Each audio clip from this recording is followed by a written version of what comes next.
Hello and welcome to the Christmas Southern Star Coronavirus podcast. In the podcast this week, we are looking back at a very busy year in West Cork and beyond, and some of the highlights of our podcast series. Since the start of April, we have been hosting our weekly podcast from West Cork. We kicked off with an interview with Skibbereen woman Emer Downing, a primary school teacher who spoke to us from her home in Bergamo in Italy, which back then was at the centre of the pandemic. But in the following 9 months, myself, Siobhan Cronin, and my colleagues Emma Connolly and Niall interviewed everyone from Oscar-winning film producer David Puttnam to RTE's US correspondent Brian Odonovan, singer-songwriter Mick Flannery, and even David Bowie's guitarist Gerry Leonard. So here are just some of our favourite highlights. In April, we spoke to Emer Downing, a Skibbereen native based in Bergamo in Italy, who is teaching there. You're probably at a stage now where I'd imagine most people know somebody who has passed away from this. Is that the stage where you'd be at now? Yeah, absolutely. We were quite lucky that for the first week or two we hadn't heard of much, but then as time goes on, it starts to be mostly elderly relations with people, friends, fathers, things like that. It's really, really hard. And funerals, of course, there's probably nobody attending them at all. I mean, the numbers are restricted in Ireland, but I think in Italy, am I right in saying there's nobody attending them? That's correct. If somebody dies, you stay at home and you mourn alone, unfortunately. Brian Odonovan, RTE's correspondent in Washington, had a very busy year this year with the election and the pandemic, and he spoke to us in particular about his first day in Washington. Well, I remember the very first day. It was a terrible blizzard here. It was January 2018. All of the the eastern coast of the US had very heavy snowstorms. So I flew into JFK. A connecting flight that I was supposed to get to Washington got cancelled. Everything was delayed because of the snow. I ended up having to get a very late night train. I didn't get into Washington until about 5 or 6 o'clock in the morning. And I just remember being in a bad place because I'd said goodbye to my wife and kids. They were still in Ireland and they were going to stay in Ireland for 6 months. They weren't going to join me until the June. So, I was like, oh, this isn't a great start. But I'll never forget, I arrived then into Union Station in Washington, D.C. And if you know Union, it is a beautiful building for a train station, for any building. It's a gorgeous, big, high vaulted ceilings, real old, beautiful building. And you emerge out of Union Station. And I came out bleary-eyed at 5 o'clock in the morning, and staring you in the face is the Capitol building lit up on Capitol Hill. And it just looked amazing. And I felt better then. You know what I mean? It felt right. And I said, I'm here. This is fun. And it was hit the ground running. I think it was late, kind of early hours of a Sunday morning. I think I arrived in, and I ended up working that day. And it's never stopped since. It's been a busy 2 years, but great fun. Father Tom Hayes, the parish priest in Enniskeane, spoke to us during the year, and he told us about how the local priests of the parish are getting on Zooming. I've actually been kept pretty busy, to be honest, partly because of what we were talking about and what I did with the communication stuff. So Bishop Fenton and the other priests have been kind of pulling me in to help with a lot of diocesan stuff. And I'm running the diocesan website, and we're doing online web conferences and meetings. On Holy Thursday, for example, Bishop Fenton took the initiative to meet with us online. Usually on Holy Thursday, all the priests of the diocese meet at the cathedral in Cork for a very special mass in which we bless the holy oils that are used for the year. We couldn't meet this year, but we did meet online in an online webinar. So we have 107 priests in the diocese, and we had 83 of them in an online gathering. So we actually prayed together and met together, and the bishop addressed us. It's a small initiative, but an important initiative. But the reality, yes, is that given the age profile of our priests, we have a lot of men who are cocooned at the minute and can't do anything outside their door. And for some of them, it's really difficult because it's almost the opposite of our instinct. Every priest wants to be with his people. And as Father Con mentions in his podcast, especially when people that have a bereavement, and people that you've maybe had on your First Friday call list that you've been calling to every month, and all of a sudden one of them dies and you can't do the funeral. It's difficult. That's hard for the family, and it's also hard for the priest. So there is a lot of crosses to be shared by a lot of people at this time, there's no doubt. Daly of Nursing Homes Ireland is a Drimoleague native, And he talked to us about what got him through some of the very dark days of 2020. I suppose I'm an optimist by nature. You'd want to be an optimist to work in the health service, unfortunately.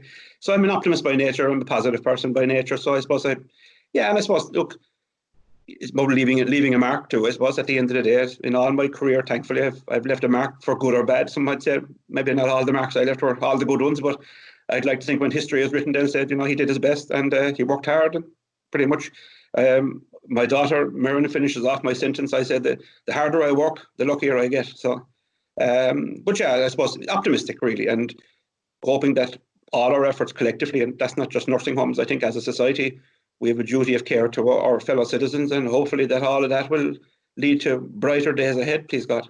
We had a very busy chat about tourism at the start of the pandemic, and Helen Collins from A Taste of West Cork Festival told us about being positive through COVID.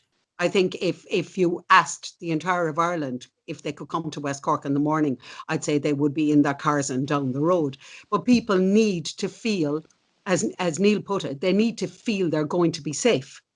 And if we can provide practical solutions to their safety, I think they will be here for the summer. I think they will be here because it's going to be economic. I saw today that there was some talk of staycation vouchers. There was a call for those, which would be absolutely brilliant. And I think if we give them the means, that's why I want to do this directory, because I want to be able to say to a family in Dublin or Midlands or wherever, here is what you can do in West Cork. It's actually very simple. You can come and stay with Niall. You're going to be safe in the hotel. And here are a range of activities that the family can do for a whole week. And if you can't get access to restaurants because they're going to be so restricted, I think arrangements need to be made for people to be able to get takeaway food and have a nice place to eat it in, because so many brilliant restaurants are providing such excellent takeaway services. So people can stay in self-catering very safely. It's all of those things that are sensible and need to be put in front of families and people who want to go on holidays in Ireland this summer. And I think everybody will want it. We just need to make sure that they see that we have it available, that they see that that it is safe and is doable. And I think they will be in their cars and coming to West Cork. I really sincerely believe that, if we give it to them as a practical solution. One of the darker stories that emerged during the pandemic was the number of women seeking refuge because of domestic violence. We spoke to Marie Mulholland of the West Cork Women Against Violence project, and she told us about the difficulty women have in making a call during lockdown. It's very difficult to make a private call if you're in lockdown with your abuser. Where are you going to go to get that privacy? Is it going to be safe to do that? So that was the first problem, and a major one. And the second one was that I think a lot of women felt, well, sure, even where would I go? You know, where do we go when we're in lockdown? You know, we can't get to a refuge, we can't get to emergency accommodation. How will we actually get out of this situation? So what became really important was to try and address that and let women know that there were options, that we certainly in West Cork we had located and we had sourced several emergency accommodation apartments that could be used by women who need to get out of their homes. We had liaised with the Garda and we had worked out protocols to get women from A to B if they needed to, with their children, if that was what the case was. So that took a couple of weeks to get into place, Siobhan, and it was really tough work, because it's tough enough to try and do that under normal circumstances, but to try and do it at almost one or two steps removed is even more difficult. Oscar-winning film producer David Puttnam, who is living in Skibbereen, told us about some of his lockdown recommendations during the pandemic. I've been watching a fair bit of Netflix. The best thing I've seen was a four-parter called Unorthodox, which was wonderful, absolutely sensational. I thought brilliantly made. What's that about, David? I've seen it, but I haven't. It's about Orthodox Jewish families in a particular part of New York, and a girl who runs away, gets married but runs away to Berlin, It's all made in Berlin. They didn't make it at all in New York. It's wonderfully well made. It's very emotional. It's sensational performance by the girl, who I've never heard of.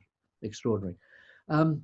Yeah, then I drift around. I really enjoyed a documentary series called The Last Dance about basketball. I never ever thought I'd watch a 13-part series about basketball. Right, that's the Michael Jordan documentary, is it? I thought was, again, beautifully made. I like the Taylor Swift documentary. Right. I was pleasantly surprised by. I love the documentary about Obama's last year in the White House. Right. And I discovered Samantha Power. I didn't know she was Irish. Yes. So I'm, at the moment, I'm reading a great book as well. You'll have to look up now. Reading it, making of an idealist. I'm reading it right. Cork's Southwest Social Democrat TD Holly Kearns, who was very much in the news coming up to Christmas, had spoken to us at length about her experience of sexism in politics, and in particular at meetings in Cork County Council. When we talk about, the ingrained old school style of politics, it's very difficult to articulate this, but for example, on Cork County Council,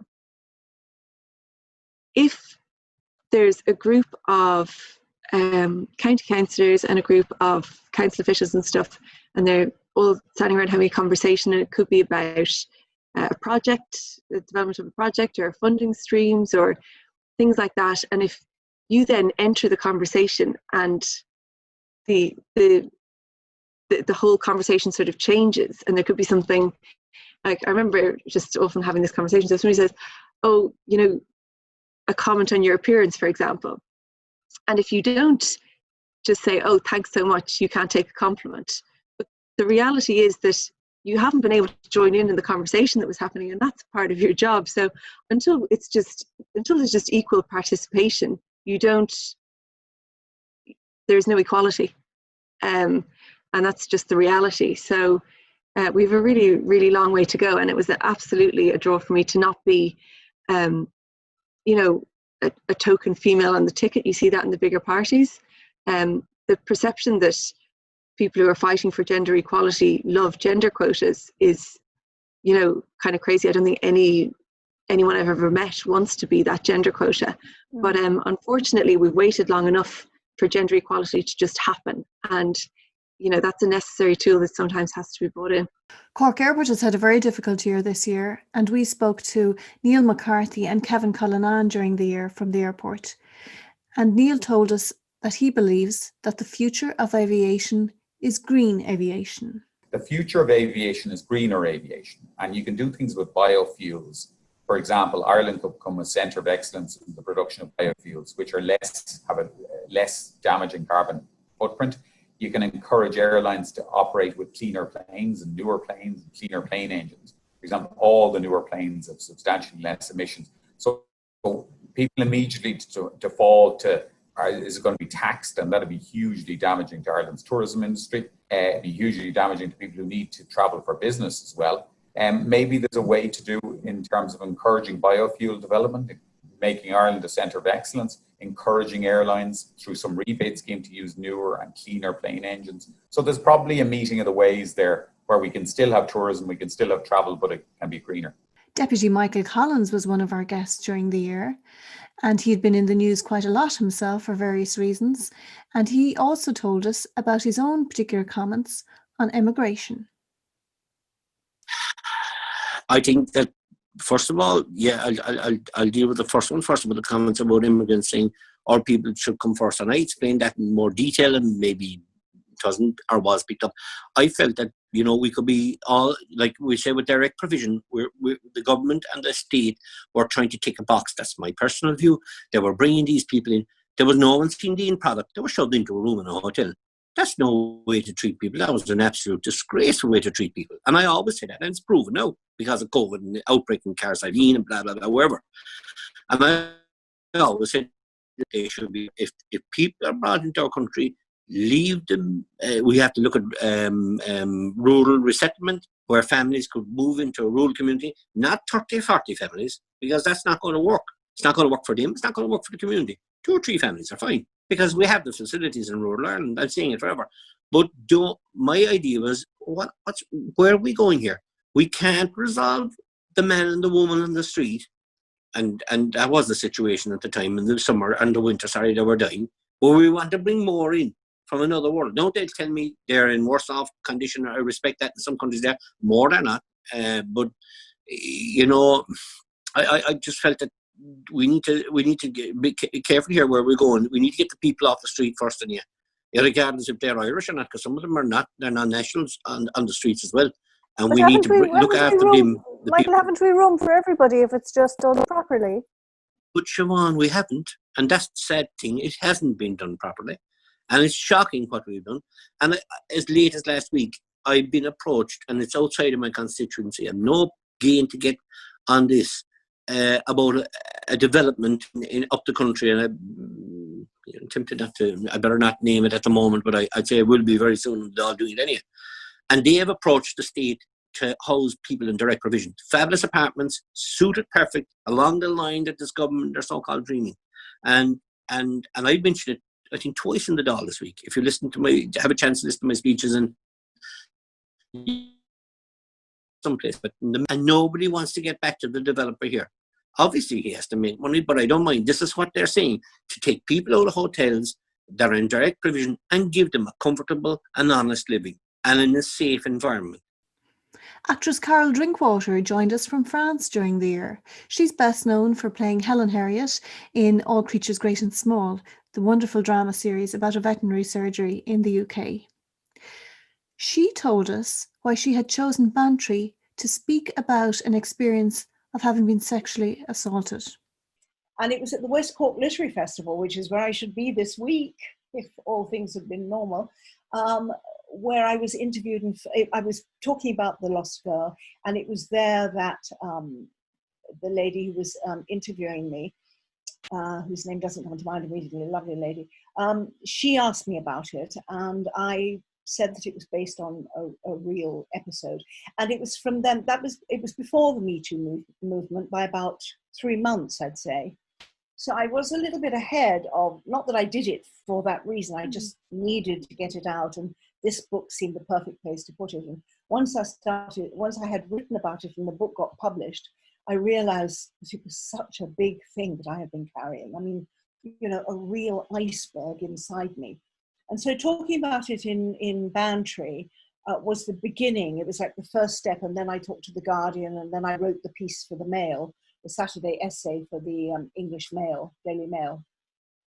And I wasn't going to say who he was, and then the lady from The Guardian said to me, I really think, you know, name him and shame him. So I did, and it has been such a release for me to talk about it, to open up about it, to admit that it has made it has stained my career and my life. There is no question about it. I'm not saying that I would have been more of this or less of this, but it has definitely been something that I have carried with me for decades. We had an environmental themed podcast during the year where we spoke to Dr. Tara Shine of Change by Degrees based in Kinsale and young activist Alicia O'Sullivan. During our chat, Dr. Tara Shine told us that you can't separate the health of human beings from the health of the planet. This point that we're constantly making, that you can't separate the health of the environment from the health of us as human beings, is actually coming to the fore at the moment. And I think for me, there have always been periods of time where the policy boring people like me, we just chuck along in the background, even when the spotlight goes off climate and environment. But it always comes back, and then that boring, trudgy work that we're doing in the background is still really important. So that's always a message I have for people of Alicia's generation and younger too. It's not that we haven't done anything about climate over the last 20 years. We've done a lot of policy making and testing and seeing what works and what doesn't work. So it isn't all on the shoulders of the youth. There is something there to build on. That I hope can help her generation then scale up and move faster and with greater urgency than my generation has. But I do hope that we've done some of that groundwork that's there. And it tends to be invisible, and that's fine. But I think, you know, it'll help us to scale up faster once we get this momentum and political will. And I think that's where my objectives and Alicia's and so many's are completely aligned. We just want to grow the conversation. We want more people in Ireland to talk about climate from whatever angle works for them, whether they care about it because of plastic pollution or their health or their kids' health or their job or what their kids should go to university and study. All of these things are connected to how we deal with the climate crisis. So people just have to find the right way in for them. Seven Ocean swimmer Steve Redmond gave us a very entertaining interview during the year, soon after another one of his mammoth swims, and he spoke about jellyfish exploding like machine gun fire between Sherkin and Cape Clear.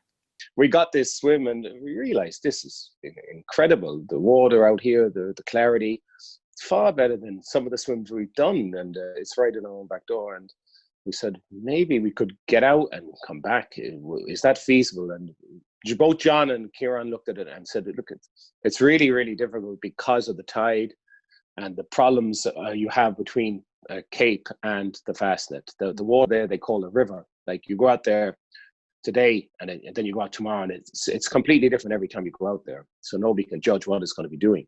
And there's also we just looked at it. Sherkin and Cape Clear is a bit of a problem too. Gasconon, that's a dreadful place. I try to keep. I have nightmares about that place. It's because the water just gets. They call it the suck. You get sucked in there, you don't come out. You can't get out because the water just holds you in there until the tide turns, and then you're beggared. You just can't get beyond it.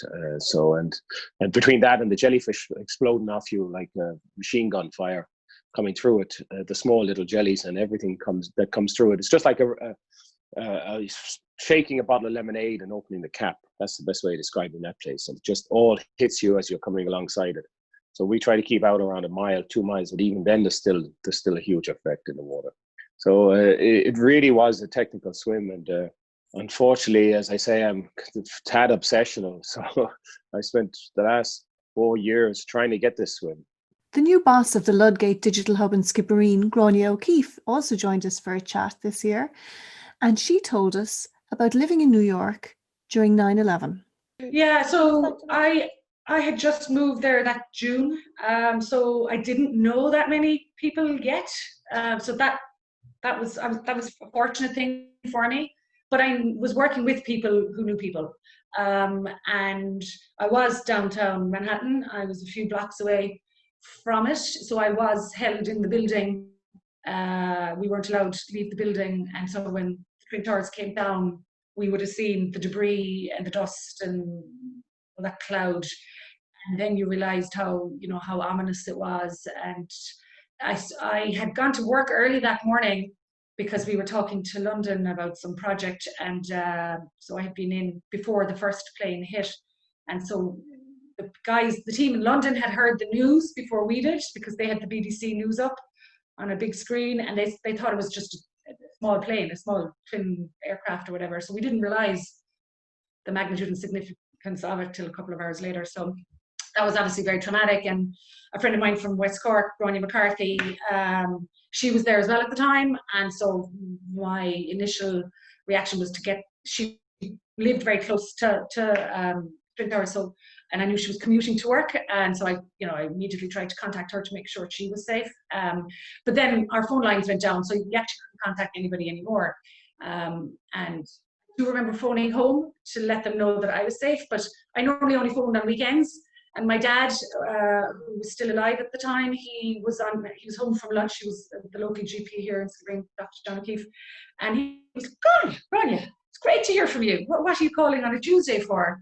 And he hadn't heard the news, so I said, "Dad, I'm safe, I'm fine." And so that was a very peculiar experience, I suppose. It certainly bonded me to New York, the people of New York, the citizens of New York, and it was obviously something nobody ever wants to experience. Back in the news again later in the year, Patrick Murphy of the Irish South and West Fisheries Organisation gave us a very detailed description of his fears for the future of the industry, and he told us about one family in particular, the O'Driscolls, and why they have left fishing. We did a documentary with a girl, Darina Clancy, brilliant, the documentary maker, excellent media person, and it's called Gaffis and Unta, and that I'm shown in that, but it was meant to be about the industry and the shore and everything around. It changed as the interviews carried out, and it showed the real true story of the industry with the O'Driscoll family, who moved from Shirkin and went to Castledownbere, and how they've left the industry now. Even though they had succeeded, they got to the pinnacle of it. They had a beautiful boat, able to catch pelagic and whitefish, could travel anywhere in the world, and they decided, look, we just got to get out of this. They had the boat, you know, well, I shouldn't be saying too much information. They mightn't thank me for it. But there was no need for them to leave the industry. Young, healthy, very skilled people to leave it. So there was other reasons that made them leave that. So when you see that, then I have to put the same effort in to try and keep people there. So as a fisherman myself, I really love the industry. To me, there's nothing better. So I will spend 7 days a week at this job. The only time you won't get me is when I'm asleep or when I'm talking to somebody else. Former TD Jim Daly from Fine Gael joined us as well for a chat, and he gave us his thoughts on hearing about the Golfgate scandal. I mean, the minute I saw it, I said, oh my God. I mean, the second I saw it, I just said, oh, wow, this is a story that, you know, my God, I haven't seen the likes of this in my lifetime. I'm not defending it for a second because it is completely indefensible. I mean, 100%. But like, there was 2 TDs there at the same time. There were, you know, and people will forget that side of it. There was 2 TDs out of 160 TDs in Dáil Éireann were at that event. So it wasn't like they were all there to, you know, which is kind of the narrative that can emerge potentially. And we just want to be careful not to throw the baby out with the bathwater. Award-winning Clonakilty author Louise ONeill was our guest during the year, and she spoke at length about getting help for anorexia. I was writing 2 books in 2017. You know, I was writing Almost Love and I was writing After the Silence, and I started to think about, okay, these books are going to be released within 2 months of each other in 2018, and I thought, if I'm not in recovery, I won't survive it. Like, I think it was a genuine, and people think that seems a bit dramatic, but when you're putting your body under that much pressure, like, and you're not feeding it, and like, it's just like, and I kept having this kind of recurring thought where I'm going to have a heart attack and my heart is going to give out, because that had been something when I was 21 and when I had been admitted to John and God with anorexia, that they were very concerned about my heart. So I kept thinking, I was like, it's just not going to be able to withstand this. So I started going to the eating disorder centre in Cork, which I think is imperative. And now when people come to me and they ask me for help, I'm like, you can't just go to a normal therapist. You have, as brilliant as they are, like, you have to go to someone who is a specialist in this, because it would be like having cancer and going and expecting your GP to treat you. Like, you need an expert, you need someone who's a specialist in this. The environment was back on the agenda again when we chatted with Brendan McCarthy of Skibbereen's SOS group. He told us about the proposed plastics factory, which has since been shelved, and how he believed it wasn't worth it for just 15 jobs. Yeah, definitely. Like, and I remember growing up behind the first and second factories there, Starball and Spirelux as it was at the time, and there was loads of jobs, and Denpack, which was the most recently developed unit in '82, there was loads of jobs on those sites. But like, this factory, realistically, we were talking about 15 to 20 jobs, and for the size of the structure and all the concerns that were there with it, we didn't feel that it was worth those 15 jobs. You know, it would be at the detriment of lots of other jobs in the area, and especially when you see like Skibbereen, and I still even think about how much Skibbereen has come on in the last few years with all the different things, like with brand new state-of-the-art community school, brilliant sewerage scheme done in recent times, the flood defence scheme, which was, you know, some people don't agree with it, it's not the most pretty thing to look at, but it saved the town a few weeks ago. Apart from the Bridge Street residents and businesses, which wasn't directly part of the defences scheme, that was a different issue. So, and you know, we've got loads of positives. That on the job side, we've got Ludgate, we've got Spearline, we've got, you know, again, a recent planning application for the old convent site in Skibbereen to be done up. All of these creating lots of jobs using existing buildings, not loads of traffic in and out of trucks and stuff, you know. But every time I was on the local radio or the local press or anything, there was always a couple of phone calls came in. What about the jobs? And they're only looking after, it's a NIMBYism and this kind of stuff was thrown at us. But you know, you'll have that, I suppose. MEP Deirdre Clune joined us for a chat, and she spoke about all things political, about her father's involvement in politics, but also how Barry's tea came about. When growing up, yeah, I mean, it was the job my father did. The tea shop. The tea evolved from a small shop in town, a grocery shop, and the tea was the product was popular, and they just from that recognized that and grew it to what it is today. So my brother Tony is involved in the business now, and that's it. But other than not many people know that I grew up with the Emma Barry was my maiden name, so Barry's Tea, and it's become really, I think even in these times it's become really popular, and people recognize to go back to not back to tradition, but back to the things that you maybe grew up with or that are like comfort food, that you recognize. Comfort food, yeah. Because I noticed it has become one of the, these surveys they do on trusted brands of Ireland and recognisable brands, and it has moved up the rankings quite a lot in the last few years. So, I mean, that must be a great reassurance to you too, that it's such a lovely, recognisable and respected brand. Yeah, it is nice. It's nice to know, and because I know where it's come from. It was my great grandfather established the product first, and the late 1800s, early 1900s, and then my grandfather was in it. My father, my brother Tony now. So it's been in the family for a long time. Well, the family's been associated with it. So, and it has grown. It has grown as a brand. I think the marketing campaign has helped, and it's good product too. So, I think Billy drinks tea, drinks Barry's. So that he does. He was upset that someone had put lions in his yeah. Brussels, I think. So, well, I can't bring it with me all the time anyway. When you're traveling, you always have the bags, the tea bags for wherever you end up. As local towns struggled with a very tough year, we had a chat about shopping locally, and Diarmaid Murphy from the Bantry Business Association told us about the importance of shopping with your local shop and not online with big conglomerates. Amazon aren't going to be supporting the local under-12 football team next year, Open your eyes a little bit. I think that's what our message is to people, and say that businesses do give back to the community, but they have to be open to be able to do that, and you have to support them. The Chief Superintendent of the Cork West Division, Con Cadigan, joined us for a chat, and he told us about some wonderful new technology that's being employed at checkpoints now. Yes, Siobhan, we have what we refer to as the mobility units now. They're basically a mobile phone, and indeed, I even have got complaints here where members of the public are ringing in and saying, is the guard anything better to be doing at a checkpoint than playing on his mobile phone? But in essence, actually what the Gardaí are doing, they're reading the number plates of the cars as they come up to the checkpoint.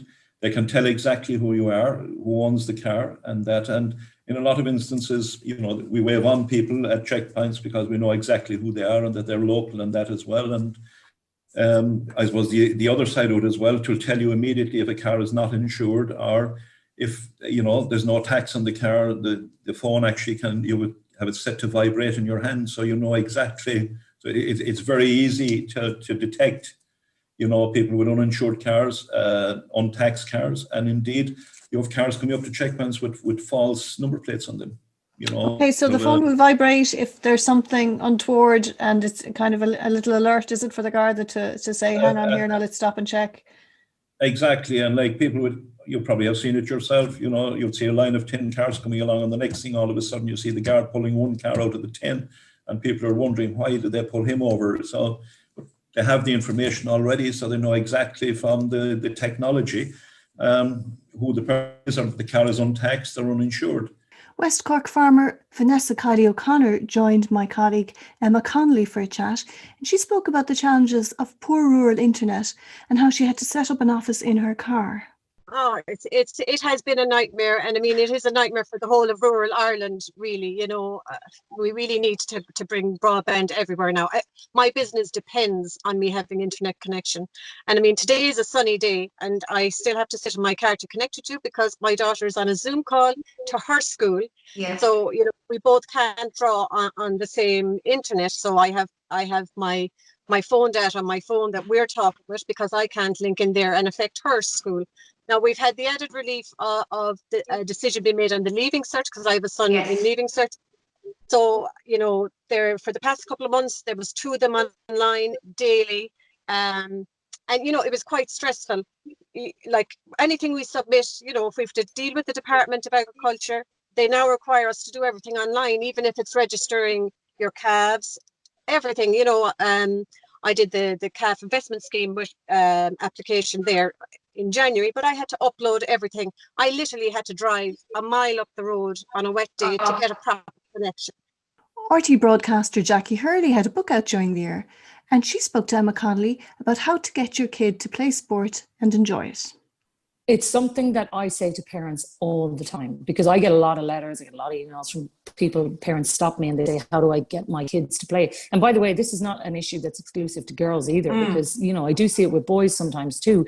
The key is you have to find your own thing. And sometimes it takes people longer. Like, you know, I have an older sister and I have a younger brother. My younger brother was a motorcycle champion in Ireland, but it took him until he was in his 20s to find that sport. He had his whole teenage life following me and my sister, who were both very successful athletes, and he found it really difficult. And sometimes with parents, it's just about persevering and saying, look, even if your kid is on the line and they don't, you know, they're not getting any enjoyment out of that, find them something else, because they're gonna come to something that they enjoy. Because if you can just even get the social aspect of it, and as you say, the nights out, the crack, all that. Like, I'm still playing basketball in a league that's much less competitive than what I would have played, but what I love about it is that it's my social outlet. I can go and get my physical burst, but also the crack that I have with the girls afterwards is irreplaceable in my life. It really is.